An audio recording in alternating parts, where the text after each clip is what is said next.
Hello la communauté, vous êtes bien sur la chaîne Team Smile 24, moi c'est Thierry, je suis coach, notamment sur tout ce qui concerne les blessures de l'enfance. En fait, je vous aide à reprendre ou renouer contact avec votre famille.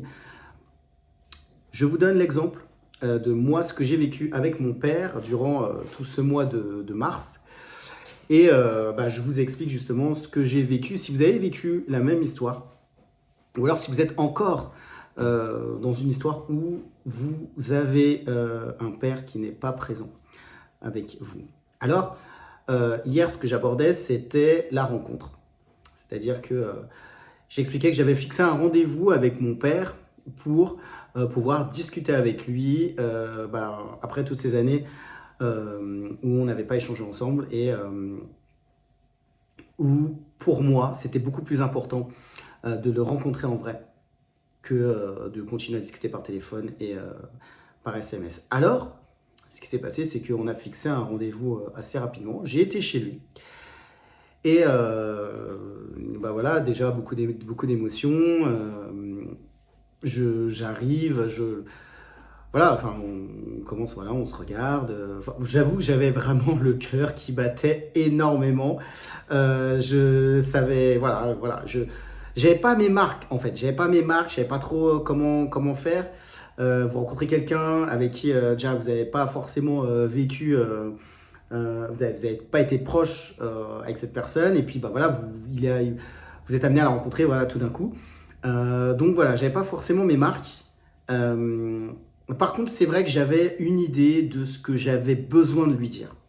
J'avais besoin de lui dire. Et c'est un premier conseil que je vous donnerais, c'est même si vous ne savez pas comment ça va se passer, même si vous ne savez pas comment lui va réagir, je pense qu'il faut avoir un certain nombre de choses en préparation dans votre cœur. Enfin, moi, c'était dans mon cœur, j'avais beaucoup de choses à lui dire que je ressentais, mais peut-être, mais aussi dans mon esprit, voilà, les idées n'étaient pas tout à fait construites, mais je savais quand même où j'allais dans ce que je voulais lui dire, en tout cas. Et ce que je vous dis, c'est ayez en tête ce que vous voulez dire à cette personne. Ayez en tête, ayez quand même des idées. C'est vrai que des fois, il y a tellement d'émotions qui rentrent en compte qu'on ne sait pas trop on sait pas comment ça va se passer, mais c'est important d'avoir quand même une ligne directrice pour savoir où on va. Aussi, je voudrais dire autre chose, c'est que alors les mots vont sortir, on va dire beaucoup de choses. Peut-être que voilà, dans l'émotion, on ne sait pas trop comment ça va se passer. Mais si la personne a voulu vous rencontrer, si vous-même vous avez voulu vous la rencontrer, vous êtes quand même dans une démarche où vous voulez que ça se passe bien. C'est pas, peu importe votre caractère ou votre personnalité, mais je pense que c'est important aussi d'essayer d'éviter d'être dans la colère, d'être dans et d'avoir comment dire, vous pouvez dire des choses fortes, des choses que vous ressentez, mais il y a une façon de dire les choses. Il y a une façon de dire les choses. Si vous êtes dans une démarche de réconciliation, vous n'êtes pas obligé de laisser sortir de la colère. Vous n'êtes pas là forcément pour blesser la personne. Vous avez des choses à lui dire, des choses qui sont peut-être justes.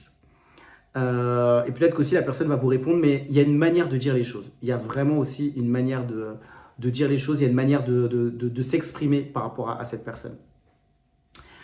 Donc moi, étant donné que moi j'étais vraiment, enfin je me sentais bien, c'est sûr je savais pas trop comment ça se passait, mais je me sentais bien.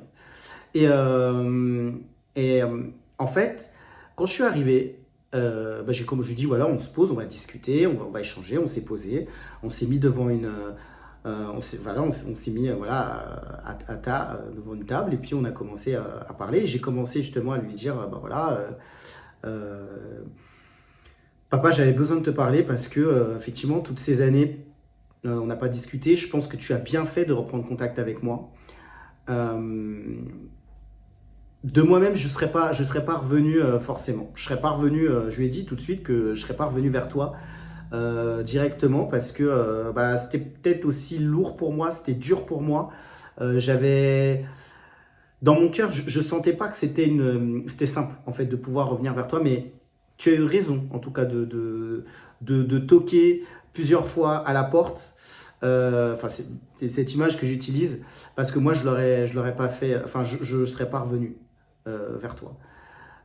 Trop d'émotions, trop de combats à l'intérieur de moi pour le faire. Et aujourd'hui, bah voilà, je suis en face de toi. Et donc, quand j'ai commencé à lui parler, je lui ai dit, euh, ça a été difficile. Je lui ai dit que ça a été difficile de ne pas vivre avec lui.